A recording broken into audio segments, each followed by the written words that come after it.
আসসালামু আলাইকুম, সবাই কেমন আছেন? আশা করি ভালো আছেন। তো আজকের ভিডিওতে আলোচনা করব সার্বিয়ার সর্বশেষ বিষয় সংক্রান্ত আপডেট নিয়ে। বর্তমান সময়ে কিনা যারা সার্বিয়ার জন্য ফাইল জমা দিয়েছেন এবং আপনার ফাইলটি অনলাইন প্রসেসিংয়ে আছে, তাদের ভিসা পেতে কতদিন সময় লাগবে এবং যাদের ফাইলগুলো অলরেডি অ্যাপ্রুভাল সাবমিটে আছে, তাদের ভিসা স্ট্যাম্পিং হয়ে দেশে আসতে কতদিন সময় লাগতে পারে। এবং অনেকে আমাকে প্রশ্ন করতেছিলেন যে ভাইয়া, আমার ভিসা স্ট্যাম্পিং হওয়ার পরও আমি ম্যান পাওয়ার পাচ্ছি না, ম্যান পাওয়ার পেতে অনেক লেট হচ্ছে, সেক্ষেত্রে আমাদের সমাধান কি? অনুগ্রহ করে আপনি বলবেন। তো সে সকল প্রশ্নের উত্তর কিন্তু আজকের ভিডিওতে আমি দিয়ে দেব। আশা করা যায় আজকের ভিডিওটি আপনি প্রথম থেকে শেষ অংশ দেখলে অনেক গুরুত্বপূর্ণ প্রশ্নের উত্তর পেয়ে যাবেন। এবং অনেকেই বলতেছিলেন যে বাংলাদেশের বর্তমান পরিস্থিতির কারণে, রাজনীতির যে একটি পরিস্থিতি, সে কারণে ভিসার ক্ষেত্রে কোনো দুষ্প্রভাব ফেলবে কিনা। তো সে সকল প্রশ্নের উত্তর থাকবে আজকের এই ভিডিওতে। তো আমার চ্যানেলে যারা কেন নতুন, চ্যানেলটি সাবস্ক্রাইব করে বেল আইকন প্রেস করে দিন, যাতে করে নতুন ভিডিও আপলোড করতে সবার আগে আপনার বলে পৌঁছে যায়। ভিডিওর শুরুতেই কথা বলবো সার্বিয়ার ভিসা আপডেট নিয়ে। বর্তমান সময়ে যারা সার্বিয়ার জন্য ফাইল জমা দিয়েছেন এবং আপনার ফাইলটি অনলাইন প্রসেসিংয়ে আছে, তাদের পরবর্তী ভিসা পেতে কতদিন সময় লাগতে পারে। তো দেখুন, আপনি যে ফাইলটি জমা দিয়েছেন, আপনার ফাইলটি যদি প্রসেসিংয়ে দেখায়, তাহলে চিন্তার কোনো কারণ নেই। কেননা একবার যদি আপনার ফাইলটি অনলাইন হওয়ার পর প্রসেসিং দেখায়, তো আপনি ধরে নেবেন যে আপনার যে ফাইলটি আছে সেটি রিউনিয়ন অধিদপ্তরের কাছে চলে গিয়েছে। তো তারা আপনার ফাইলটি অবশ্যই দেখবে। দেখার পর যদি সব কিছু ঠিক থাকে, তাহলে আপনার যে ফাইলটি আছে তারা নেক্সট পরবর্তীতে আপনার যে কোম্পানির সাথে যোগাযোগ করবে। যোগাযোগ করার পর যদি আপনার বেতন প্লাস থাকা খাওয়া সকল ফেসিলিটি আপনাকে কোম্পানি দিতে পারে, তাহলে আপনার ফাইলটি স্ট্যাম্পিংয়ের জন্য পাঠিয়ে দেবে। এবং আর যদি প্রসেসিংয়ের যাওয়ার পর আপনার ফাইলটি যে কোম্পানিতে আবেদন করেছেন সেই কোম্পানি যদি সঠিক না হয়, অথবা আপনার ফাইলটি যদি কোনো ভুয়া তথ্যে দুর্নীত হয়, তাহলে আপনার ফাইলটি আপডেটে পাঠিয়ে দেওয়া হবে। পরবর্তী সময়ে আপনার ফাইলটি রিফিউজ চলে আসবে। আশা করি বুঝতে পেরেছেন। এবং আপনি একটি বিষয় নির্দ্বিধায় থাকুন, যদি আপনার সকল কিছু ঠিক থাকে, কোম্পানি ঠিক থাকে, এজেন্সি ঠিক থাকে, আমার ফাইলগুলো সবগুলো ঠিক থাকে, তাহলে ভিসা কিন্তু 100% পাবেন। কেননা বর্তমান সময়ে ভিসার ইস্যু খুব ভালো।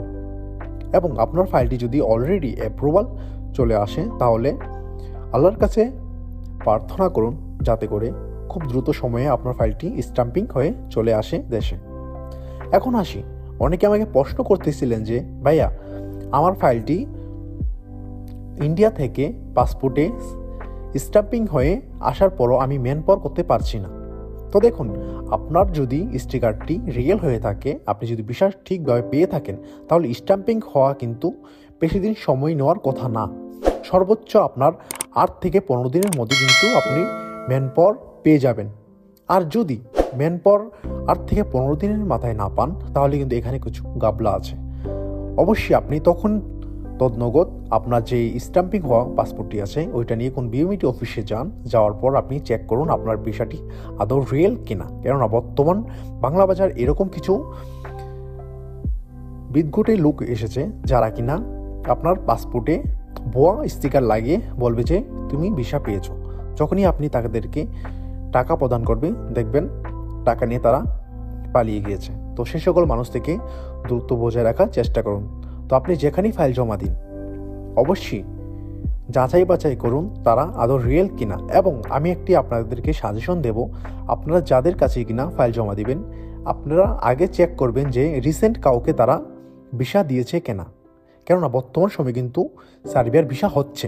তো সেক্ষেত্রে রিসেন্ট যদি কেউ ভিসা দিতে পারে কাউকে, তার কাছে জমা দেওয়ার চেষ্টা করবেন। কেননা যে রিসেন্ট কাউকে পাঠিয়েছে সে আপনাকেও আশা করি পাঠাতে পারবে।